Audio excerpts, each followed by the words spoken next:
Eu gostaria de continuar.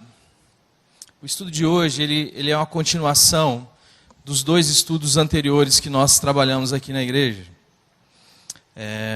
O primeiro é a tentação do tradicionalismo, se não me engano. E o segundo é o meu justo viverá por fé. Fala de uma realidade de pensarmos um pouco na nossa condição de igreja hoje. Algumas questões que motivaram a reforma. Nós somos frutos da reforma protestante. Às vezes nós fazemos parte de um grupo, pertencemos a este grupo, nos reunimos, mas muitas vezes não temos o senso de continuidade histórica. Eu falei um pouco disso também da vez passada. A pós-modernidade vem tirar isso da gente. Parece que o mundo passa a existir a partir do momento em que eu passo a existir. E não é assim. E quando a gente deixa de lado a história da igreja, ou a história de maneira geral, nós acabamos correndo o risco de incorrer nos mesmos erros e de perder as referências que a história pode nos trazer. Falamos um pouco disso no cuidado com a tentação do tradicionalismo e trabalhamos então algumas questões trazidas pela reforma protestante. Nós perguntamos aqui quais eram os 5 pilares da reforma protestante, para ver se alguns irmãos não precisavam responder, mas como uma pergunta retórica, pudessem avaliar dentro de si se realmente sabia quais são esses 5 pilares da reforma protestante. Porque às vezes eu estou aqui participando de um grupo que é fruto da reforma, a igreja que nós frequentamos é fruto dessa reforma em última instância, mas às vezes nós não sabemos o que motivou. Né? Os 5 pilares são só a palavra, só as escrituras, só a fé, só a graça, só Jesus Cristo e só a Deus glória. Eu bebo muita água, viu gente? Então não estranha não. E por que a reforma surge como uma reação com relação a estes 5 aspectos principais? Isto nos fala que, de alguma maneira, eram questões que estavam em jogo. Como estava a questão da fé, a questão da graça, a questão das escrituras, de Jesus Cristo, da glória que é devida a Deus. Questões que são básicas para a nossa manifestação de fé, de alguma maneira estava corrompida naquele momento. E aquilo precisava ser resgatado. E talvez hoje, 490 e tantos anos depois, nós precisamos repensar de novo a nossa fé. Nós precisamos repensar de novo se esses princípios do Evangelho talvez não tenham sido corrompidos no decorrer dos dias, ao ponto em que hoje nós necessitamos então de repensar, de reavaliar os nossos caminhos, de reavaliar a nossa identidade cristã, de reavaliar a nossa fé. Como eu me entendo hoje como um cristão? Como eu me entendo hoje como igreja evangélica? Hoje existe uma salada, uma mistureira doida, e nós estamos enfiados no meio desta salada, mas quando você vai ver, perceber o sotaque, quando você vai ver o contexto, aquilo que é colocado como fé cristã, que é colocado como fé evangélica, não bate com os evangelhos. E nós estamos deitados em berço esplêndido e tranquilos, conformados com uma série de realidades que talvez hoje nós precisamos, como igreja, nos atentar para essas realidades. Será que hoje, ainda hoje, a questão da fé, como ela tem sido abordada, será que é o mesmo princípio de fé trazido pelas Escrituras? Será que a graça de Deus realmente tem sido aquilo que Jesus Cristo veio nos ensinar como sendo graça de Deus? Então nós começamos a trabalhar na primeira instância com relação à fé.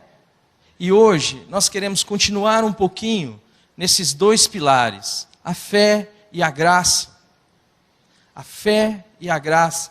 E posteriormente, se Deus permitir, nós estaremos trabalhando outras realidades trazidas pela Reforma Protestante.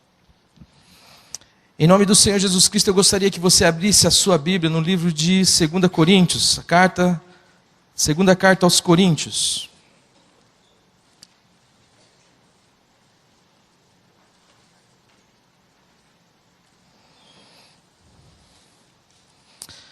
Segunda carta aos Coríntios, capítulo 12,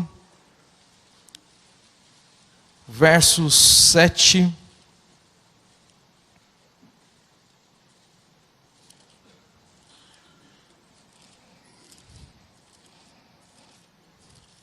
até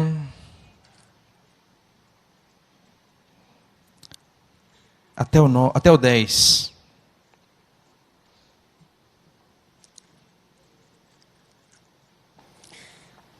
E para que não me ensoberbecesse com a grandeza das revelações, foi-me posto um espinho na carne, mensageiro de Satanás, para me esbofetear, a fim de que não me exaltasse. Por causa disto, 3 vezes pedi ao Senhor que o afastasse de mim. Então ele me disse: a minha graça te basta, porque o poder se aperfeiçoa na fraqueza. De boa vontade, pois, mais me gloriarei nas fraquezas, para que sobre mim repouse o poder de Cristo. Pelo que sinto prazer nas fraquezas, nas injúrias, nas necessidades, nas perseguições, nas angústias, por amor de Cristo, porque quando sou fraco, então é que sou forte. Romanos capítulo 5.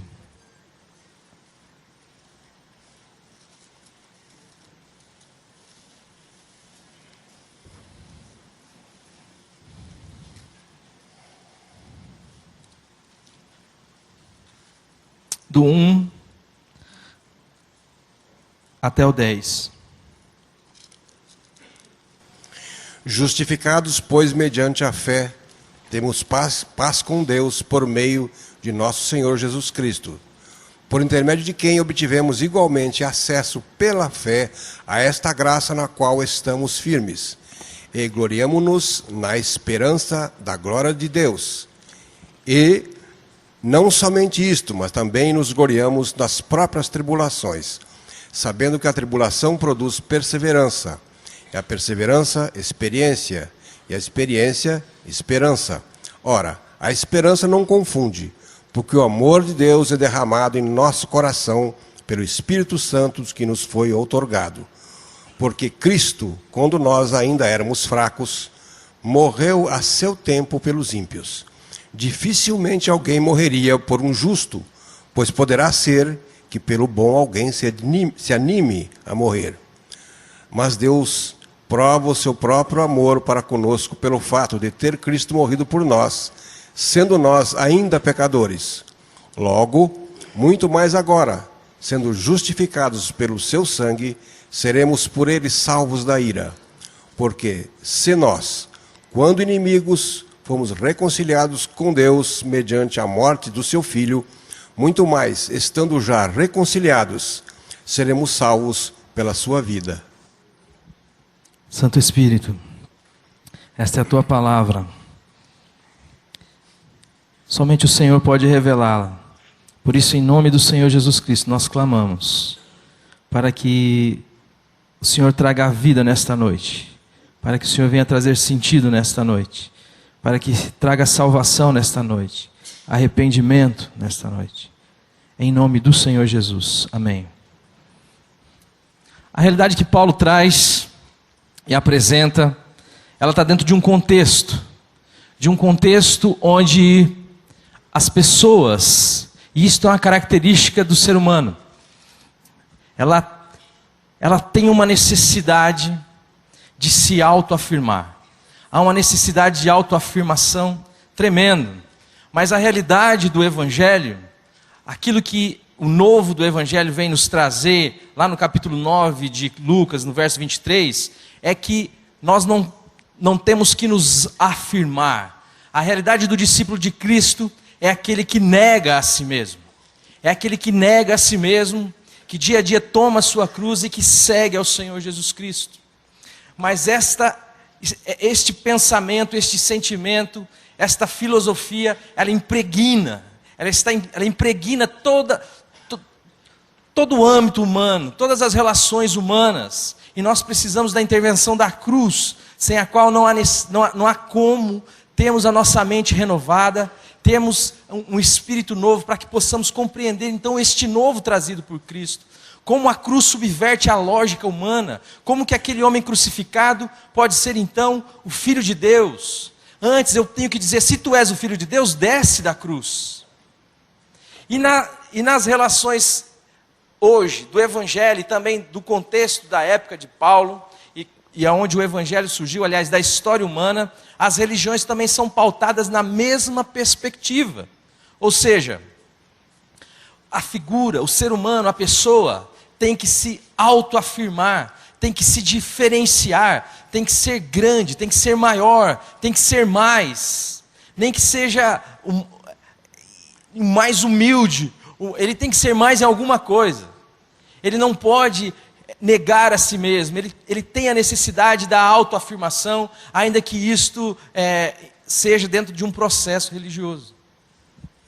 Jesus vem romper com esta questão, com esta maneira de vida, e ele vem manifestar o que é a vida do Evangelho, o que é o novo apresentado em Cristo Jesus. O que é a vida do reino, o que é o reino de Deus, como são as relações no reino de Deus, onde você é sustentado simplesmente pelo amor e pela graça de Deus. E isto lhe é dado mediante a fé. Não existe um outro meio. É isso que a palavra de Deus vem nos ensinar. Mas dentro do contexto em que Paulo está falando, ele sente, e ele vai dizer aqui, mesmo que como que por loucura, talvez a necessidade de falar da sua grandeza, de falar daquilo que ele é. Vocês são hebreus? Eu também. Estou falando do contexto, daquilo que cerca este texto que nós lemos. Vocês são hebreus? Eu também. Ele vai falar dos seus açoites, das suas lutas, vai falar de tudo que ele passou por causa do Evangelho de Jesus Cristo. Por quê? Porque alguns naquele contexto estavam também se vangloriando, se gloriando da sua religiosidade, se gloriando dos seus postulados, se gloriando da sua moral, dos seus posicionamentos religiosos. E Paulo então entra nesse debate e vai travando um debate. Olha, se eles pensam que pode se gloriar, muito mais eu, hebreu de hebreus, circuncidado ao 8º dia. Então, chega neste momento, Paulo começa a trazer toda a essência do Evangelho, que é uma loucura, e que para nós parece loucura e que deve ser, porque se o Evangelho fizer sentido, racional para você, ele não é o Evangelho. Se ele não subverter os seus valores, se ele não subverter a sua maneira de pensar, de valorizar, ele não é o Evangelho. E se você está vivendo um Evangelho que se amolda, que está dentro de uma linha, de uma filosofia do mundo, pode ter certeza, meu amado, você está em outro Evangelho, e que Paulo vai chamar de anátema, e que não é o Evangelho. Se o Evangelho serve para te autoafirmar, se ele serve para te fazer diferente dos demais, se ele serve para poder te exaltar perante os demais, este não é o Evangelho de Jesus Cristo. Se ele serve para poder exaltar a sua condição humana, no sentido de te fazer melhor do que o outro, este não é o Evangelho de Jesus Cristo. O Evangelho de Jesus Cristo é aquele do Cristo crucificado. Não tem uma outra maneira. Se você se sente melhor do que alguém, porque você frequenta uma igreja, porque você tem um código ético e moral ou religioso que você consegue cumprir, se você acha que você é melhor do que os outros por causa disso, porque você não fala palavrão, porque você não fuma, por isso ou por aquilo, Eu quero dizer para você, não é este o Evangelho de Jesus Cristo. O Evangelho de Jesus Cristo é aquele que nos chama à realidade da revelação de quem somos. E que chama ao confronto desta realidade que é de pecado. Então o capítulo 5 que nós lemos também de Romanos, vai falar disto. Vai falar que mediante a fé, pela graça, nós temos acesso a algo que só poderia ser feito por Deus em nosso favor. E que também só pode ser matéria de fé. E que isto nos daria paz com Deus. Agora, eu quero te perguntar o seguinte: quantas vezes você está em conflito com Deus, mesmo dizendo-se cristão? Quantas vezes você está com uma relação de conflito com Deus, de guerra com Deus, mesmo confessando a sua morte, mesmo confessando a sua ressurreição em Cristo, mesmo confessando que você é um cristão? Quantas vezes o seu relacionamento com Deus é um conflito? Por que isto acontece? Porque ainda habita em nós um ranço de religiosidade que diz que Deus só nos aceitará e só nos amará quando formos perfeitos. E quando você comete os seus erros, e quando você comete os seus pecados, então você é exposto diante da sua realidade. Você então não tem coragem de se aproximar com Deus, porque o seu relacionamento com Deus não está baseado no sacrifício de Cristo, mas está baseado na sua conduta moral, está baseado no seu comportamentalismo, está baseado na sua ética, não está baseado no sangue de Jesus Cristo que foi vertido em seu favor. Dá para a gente perceber como isto está em nós?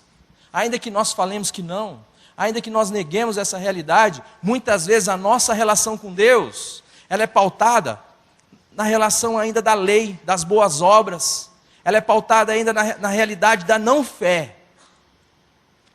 Porque eu não posso admitir, porque a minha razão não consegue admitir, que o Filho de Deus entrou na nossa história para morrer a minha morte, para pagar pelos meus pecados, e que o seu sangue vertido naquela cruz é suficiente para pagar pelos meus pecados. Quando eu não me aproximo de Deus por causa do meu mau comportamento, ou quando eu me aproximo dele por causa do meu bom comportamento, eu estou dizendo assim: o sangue de Jesus Cristo, o sacrifício de Cristo, é desnecessário ao meu respeito. Eu estou dizendo: Senhor, para mim existe uma outra via, na qual eu posso me relacionar contigo, porque o meu padrão moral e a minha santidade se assemelha à tua.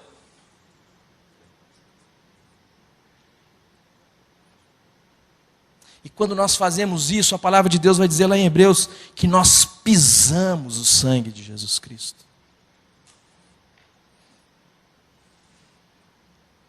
E eu não posso admitir que isto possa ser um fato, porque a minha mente, que está acostumada às relações de troca e de barganha, às relações humanas que são baseadas no comércio, de que Deus me ama, pura e simplesmente. De que Deus me ama e que providenciou para mim todo o suprimento em Cristo Jesus para que eu fosse religado com Ele, reconciliado com Ele. E que isto é graça. Então as duas questões se tornam um choque para mim. Primeiro, que é uma questão de fé. Meu amado, vida cristã é questão de fé. O meu justo viverá por fé. Sem fé é impossível agradar a Deus. E é graça. É graça. Você não tem nada para oferecer a Deus, não terá nada para oferecer a Deus. é a graça.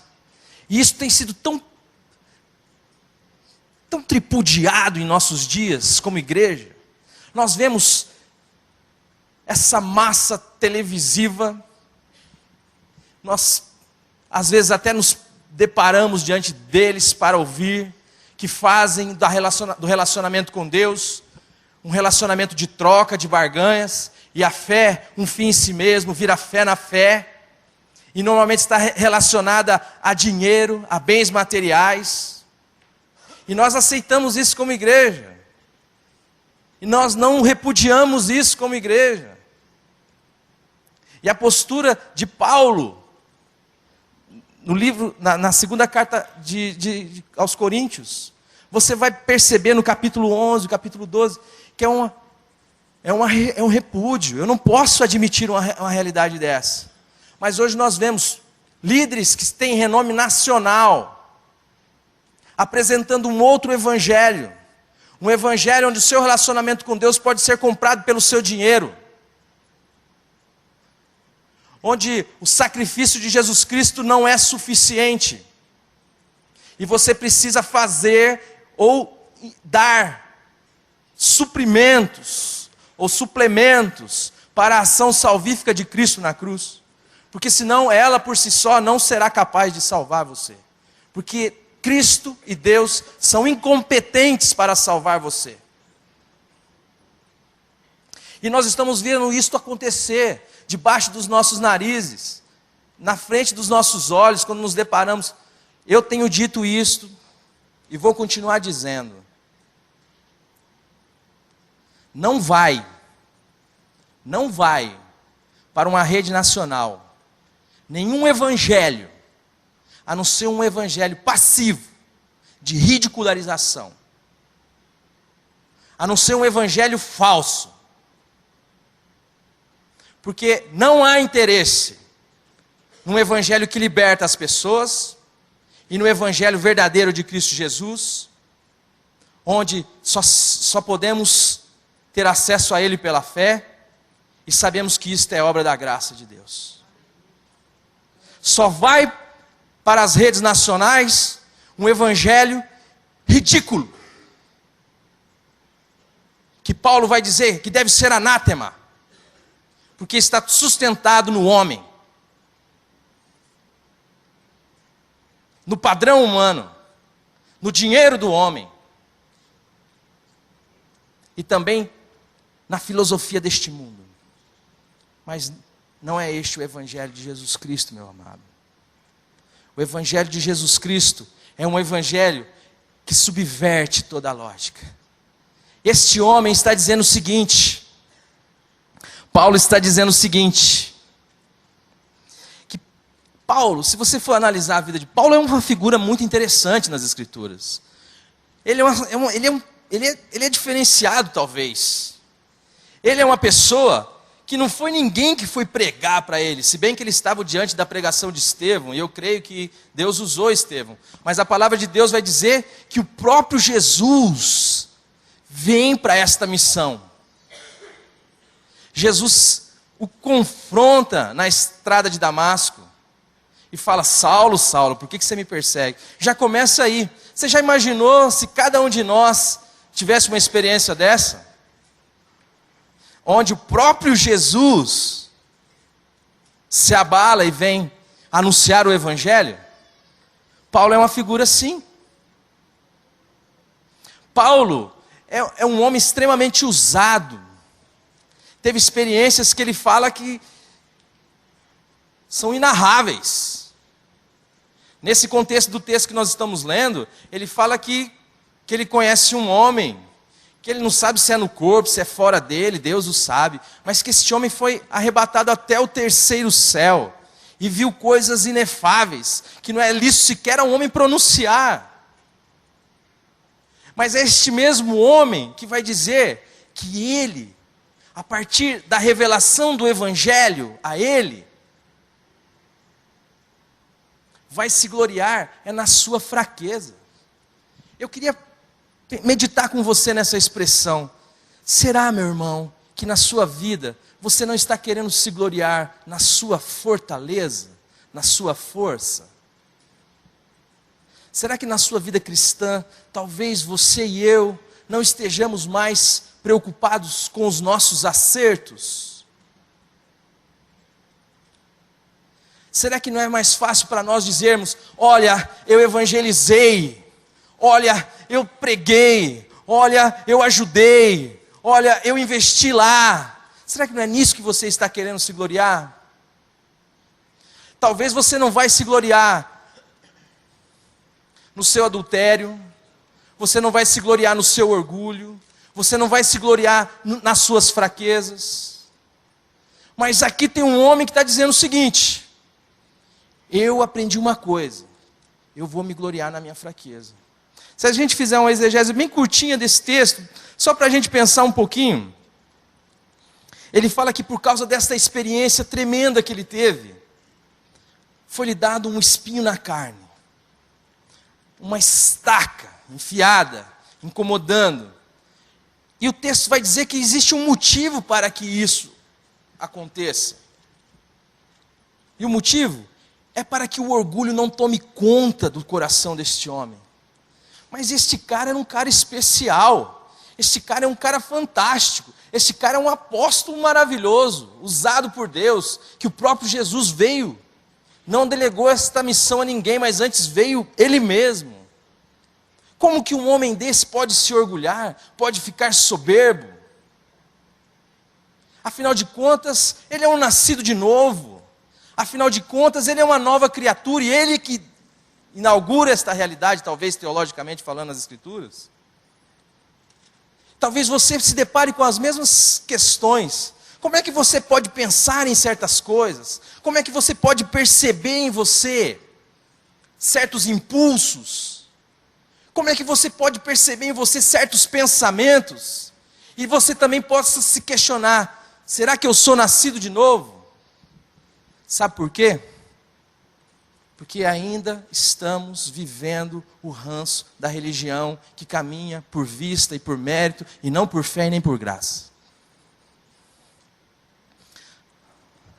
Este homem, ele tem algumas citações interessantes. Vamos ver 1 Coríntios 15, 9, Dodô. Você lê para a gente?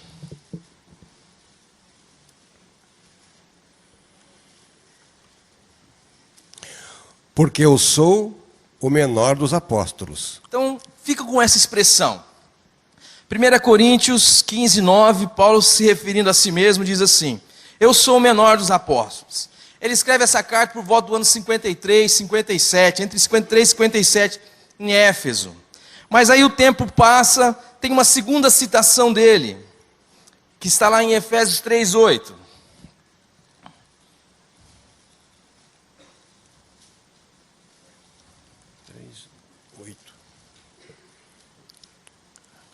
A mim, o menor de todos os santos, me foi dada esta graça de pregar aos gentios o evangelho das insondáveis riquezas de Cristo. Maravilha. A primeira expressão, ele diz que ele é o menor dos apóstolos. A segunda já ampliou. Ele diz que ele é o menor de todos os santos. Antes existiam lá os 11, 12, depois vinha ele. Agora ele colocou todos nós e ele por último. Mas vê o que ele diz, já no final da sua vida. 1 Timóteo 1, 15 e 16.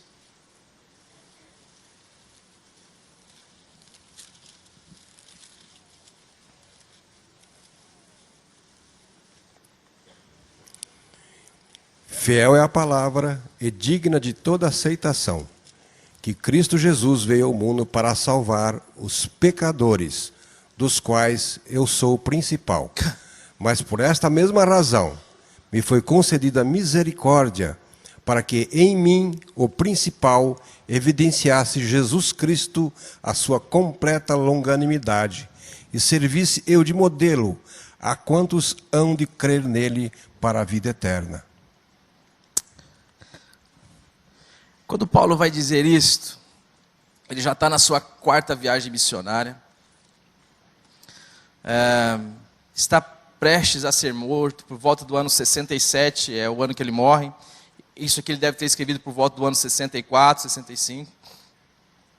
Mas você vê que há uma progressão na revelação de si mesmo.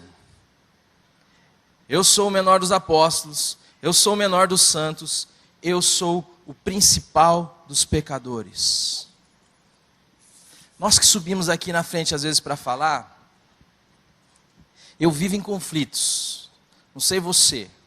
Eu vivo em conflitos porque às vezes esse ranço da religião também me persegue.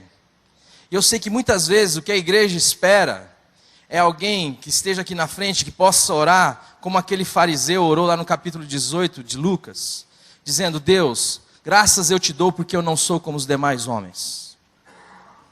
Roubadores, adúlteros. Antes, jejuo 2 vezes por semana, dou o dízimo de tudo quanto tenho. Mas eu tenho visto o seguinte, meus amados.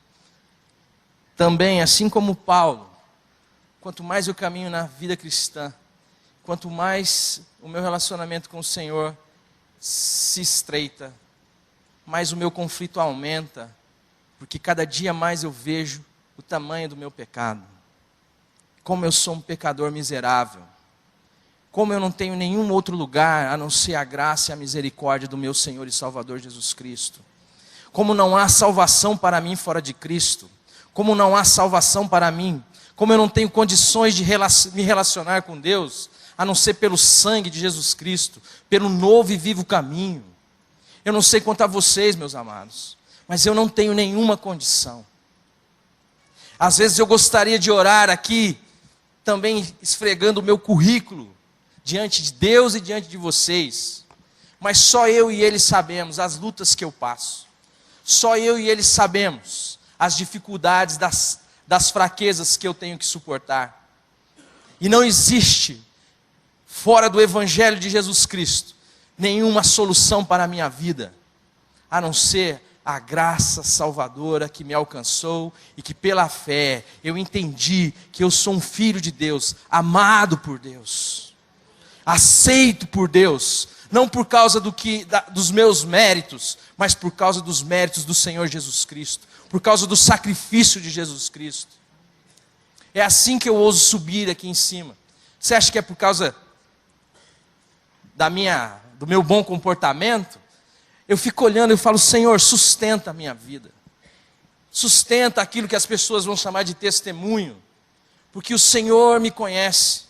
E a cada dia que eu tenho estado diante de Ti, Senhor, eu oro como Davi, eu vejo que o pecado está, como Paulo também. Eu vejo que em mim, isto é, na minha carne, não habita bem algum. Contudo, querer o bem está em mim, não consigo, porém, realizá-lo. Então eu fico vendo alguns irmãos sofrendo, porque também acham que o Evangelho de Jesus Cristo é Evangelho para perfeitos. Não é. A igreja de Jesus Cristo é um hospital, é um lugar onde as pessoas doentes vão achar aceitação, vão achar amor e vão achar cura. Agora, meus amados, esta realidade ela se apropria pela fé. Não procure ver, não procure constatar em você, porque você vai se decepcionar. E não queira comprar isto de Deus, porque você não tem nada a oferecer a Deus. Mas aquilo antes que tem que nos absorver, é aquilo que o Espírito veio fazer, que está lá em João 16, versículo 8, se eu não me engano. Você lê, Dudu? Quando Ele vier, convencerá o mundo do pecado, da justiça e do juízo. Meu irmão, o convencimento do pecado,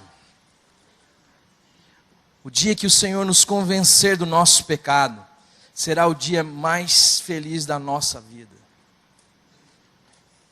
O dia em que você se reconhecer como Paulo e eu,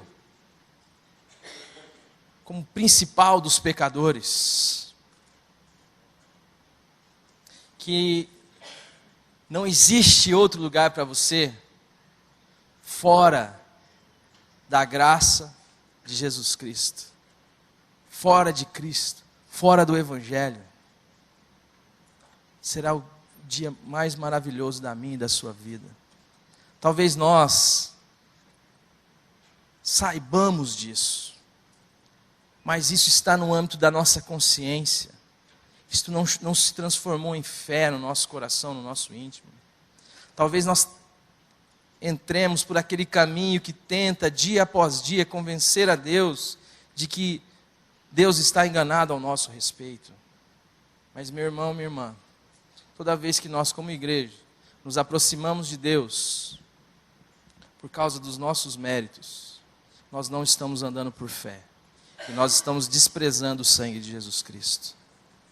Todas as vezes que nós nos distanciamos de Deus, por causa das coisas erradas que nós fazemos, nós não estamos andando por fé.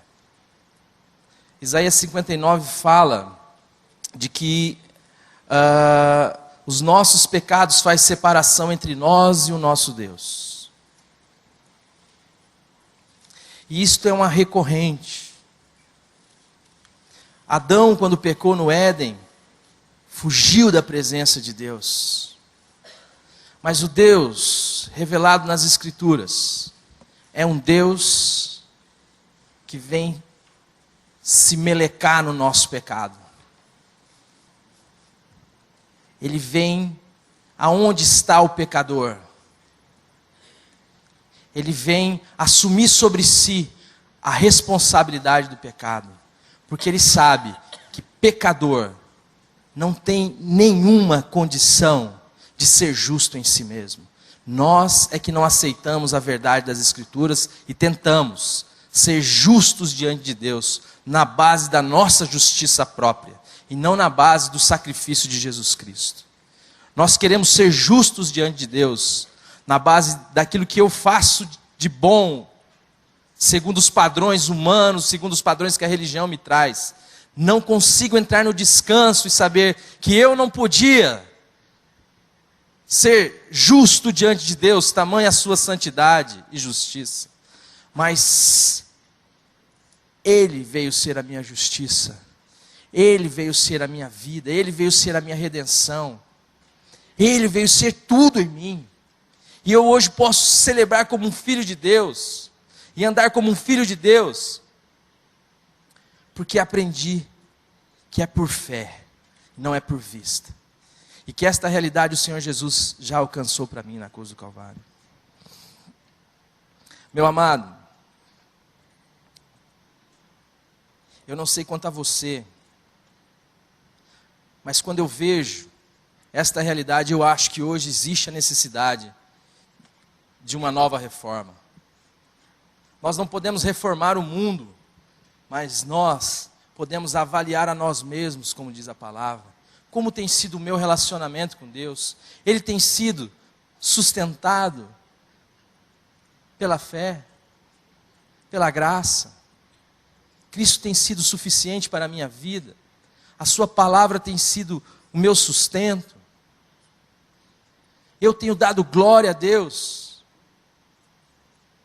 Ou ainda eu estou patinando, tentando ser o que não sou, tentando convencer a Cristo, tentando convencer a Deus de que no meu caso Ele estava errado. Eu entrei no descanso, eu tenho paz com Deus. Você tem paz com Deus? Esta é uma pergunta. Você tem paz com Deus? Você tem paz com teu pai que te ama? Ou você ainda está cheio de culpa? Eu queria dizer para você, em nome do Senhor Jesus Cristo, Cristo pagou por todos os seus pecados. Cristo pagou por todos eles. Não há mais a necessidade. Isto é evangelho, isso lhe foi dado. É por graça. Receba. Não queira comprar porque você não tem como comprar isso aí. Alguns falam a respeito da graça barata. o termo em si já é contraditório, né? Existem alguns princípios acerca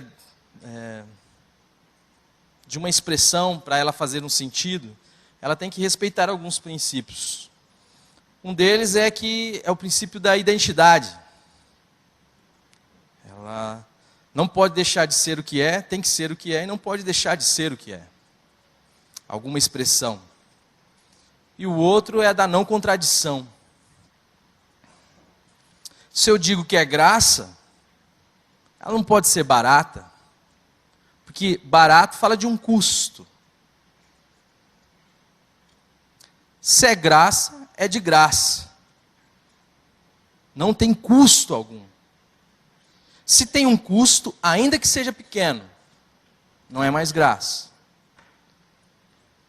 Jacques Ellul vai dizer que é inaceitável o princípio da graça trazido pelo Evangelho para o gênero humano, que está preso, condicionado a merecer e a fazer por merecer os benefícios que ele recebe. Mas, meus amados, você não tem condição de merecer coisa alguma. A palavra de Deus vai dizer que não há um justo, nenhum sequer, não há ninguém que entenda, não há ninguém que busque a Deus. Não há ninguém que faça o bem. Este é o veredito da palavra.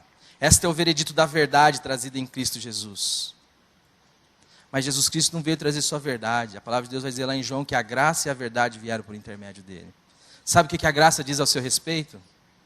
Que ainda que você seja um pecador, que Deus o ama profundamente e que realizou tudo o que era necessário para que você pudesse viver em paz com Ele. Se houvesse alguma possibilidade em você e em mim de satisfazer um Deus infinito e infinitamente santo, a partir de nós, que somos pecadores infinitos, Jesus Cristo não precisaria ter morrido.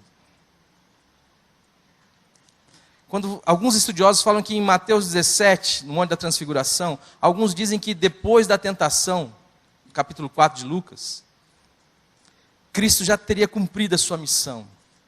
E o Pai vai dizer isso lá na Transfiguração, quando ele diz: este é o meu Filho amado, em quem tenho todo o meu prazer, em quem encontro contentamento, quem me faz feliz, quem me completa, em quem eu encontro gozo e felicidade. A Ele ouvi. Cristo só precisou morrer, porque não existia outro meio de você e eu nos achegarmos a Deus. Cristo morreu porque nós temos que morrer. A palavra de Deus vai dizer lá em Ezequiel 18:4, a alma que pecar, esta morrerá. Foi nos avisado no Éden, não coma, porque no dia em que dela comer, certamente morrerás. Romano vai dizer que o salário do pecado é a morte. Só existe uma solução para mim e para você: cruz, morte. E eu quero dizer para você, meu amado, que Cristo veio morrer a sua morte, que Cristo veio te fazer morrer, e que mais do que isso, Ele ressuscitou, e por isso nós podemos celebrar. Paulo disse que se Cristo não ressuscitou, é vã a nossa fé. Vamos comer e vamos beber, porque amanhã nós vamos morrer. Mas Cristo venceu a morte. Cristo nos deu uma nova vida. E é pela fé, e é pela graça. Não tem nada a ver com as suas obras, diz Efésios. Tem a ver com aquilo que Deus fez. Agora, até quando você e eu vamos querer viver uma vida de mentira? E querer sustentar a nossa reputação diante de Deus? Deus te conhece. Deus sabe quem você é. Deus sabe dos seus medos, dos seus pecados. Deus sabe das suas fraquezas. Mas Ele te amou e pagou por todos os seus pecados. O sangue de Jesus Cristo foi o preço da preciosa graça, que não tem preço porque nós não podemos pagar, mas que tem valor porque ela custou o sangue de Jesus Cristo, Filho de Deus.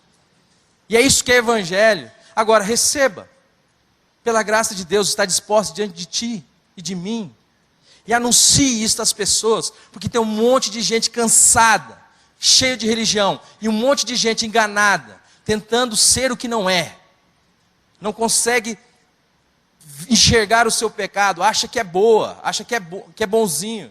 Não é, meu amado. A sua bondade é relativa. A sua bondade é relativa, Deus é absoluto.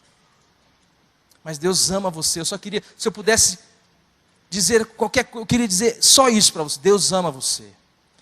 Deus ama você de tal maneira que deu o seu Filho unigênito para que você não morra no seu pecado, mas para que você tenha a vida eterna, e essa vida começa agora, já. Não existe solução para velho homem, não existe solução para a velha criatura fora da cruz de Cristo. Só em Cristo Jesus. Agora não me venha, porque viver esse padrãozinho religioso é suscitar a possibilidade de que há alguma esperança em nós mesmos, fora de Cristo. Eu tenho uma tese para comigo, que hoje talvez o testemunho da igreja seja tão complicado, porque nós não assumimos os riscos do Evangelho, e da liberdade trazida no Evangelho, e cercamos o Evangelho com qualquer outra coisa que possa suscitar alguma proteção. Mas Paulo vai dizer que ele não se envergonha do Evangelho, porque é o poder de Deus para a salvação de todo aquele que crê. Fato é que você não merece, mas fato é que Deus te ama. Você pode dizer assim, pastor, então é fácil. Vou continuar no meu pecado então, Deus já me ama, Deus vai me salvar. Isso é fácil então, pastor? É? Você tem a consciência do seu pecado? O Espírito Santo te iluminou e te convenceu do seu pecado? Se ele é uma referência em você, o seu grito vai ser o grito de Paulo no final do capítulo 7 de Romanos. Você vai gritar, miserável homem que sou. Você gritará, Senhor, tem misericórdia de mim que sou pecador. Ninguém que foi alcançado pela graça de Deus, que tem como referência Cristo vivendo em si, pode querer viver no pecado deliberadamente. Antes, vai sofrer e vai se angustiar muitas vezes diante do Senhor, dizendo, Pai, o bem que eu quero fazer eu não faço, porém o mal que eu não quero, este eu faço. Miserável homem que sou, quem me livrará do corpo desta morte? Dou graças a Deus por Cristo Jesus, porque em Cristo Jesus nenhuma condenação mais há. Precisamos confiar no Espírito. Precisamos parar com esse negócio de autossalvação doutrinal. O fato de você saber uma doutrina correta não significa que você é um salvo e nem que você é um nascido de novo. Significa talvez que o conhecimento dessa doutrina suscite em você o pensamento do fariseu lá do capítulo 18 de Lucas. Eu não sou como os demais homens. Conhecer uma doutrina, qualquer forma de autossalvação é demoníaca. Seja ela autossalvação doutrinal, seja ela legalismo, seja ela o que for. Só há uma maneira de você e eu sermos salvos.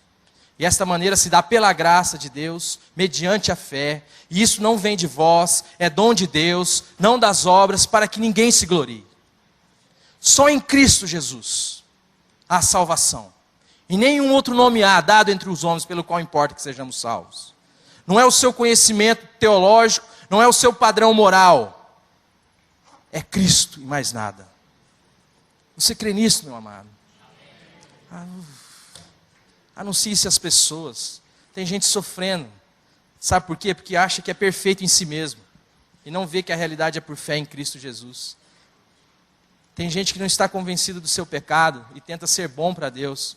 Deus não ousou salvar os homens por causa do seu padrão moral, porque Ele sabe que isso é impossível. A salvação dele foi dada em Cristo Jesus. Isso é pela graça. Entre no descanso. Que o Senhor te conceda a fé, a mim e a você, para crer. que o Espírito nos convença do nosso pecado, que nós possamos um dia nos gloriar nas nossas fraquezas e gozar da paz trazida pela fé no sacrifício de Jesus Cristo como suficiente para pagar por todos os nossos pecados. Que eu e você possamos então dizer: ó Senhor, eu sei que eu sou isso daí mesmo, eu sei que eu sou um pecador, que em mim não habita bem algum, cada dia mais a consciência do meu pecado aumenta, mas eu quero dizer o seguinte: louvado seja o teu nome, porque há uma vida ressurreta dentro em mim, porque quando eu sou fraco e quando esta consciência toma conta de mim, é que eu sou forte, porque é aí que habita o teu poder. Agora nós queremos ser fortes em nós mesmos, e o poder de Deus não atua na nossa vida. E nós ficamos lutando. É rendição. Vida cristã não é repressão do velho homem, é a expressão da vida de Cristo em nós. Amém, amados? Que você e eu sejamos anunciadores dessa verdade. Eu quero dizer uma coisa para esta igreja amada, que eu amo. Esta igreja é cooperadora conosco nessa obra. Vocês têm, em nome do Senhor Jesus Cristo, o ministério de sustentar esta palavra, de sustentar este evangelho e de repudiar qualquer outro evangelho, porque não há outro. E Paulo fala que se tiver outro, seja anátema, seja maldito. Mas amados, aquilo que te libertou, a graça de Deus que te alcançou, o peso que foi arrancado das suas costas, seja você instrumento nas suas relações, no seu trabalho. Esteja atento. Deus ama muito mais pessoas, e elas estão à sua volta, e Deus quer usar a minha e a sua vida. Anuncie a Cristo e este crucificado, escândalo para os judeus, loucura para os gregos, mas o poder de Deus para todo aquele que crê.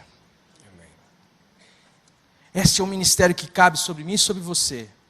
E eu louvo a Deus porque tem irmãos aqui nesta igreja que estão atentos e que sabem diferenciar uma coisa da outra.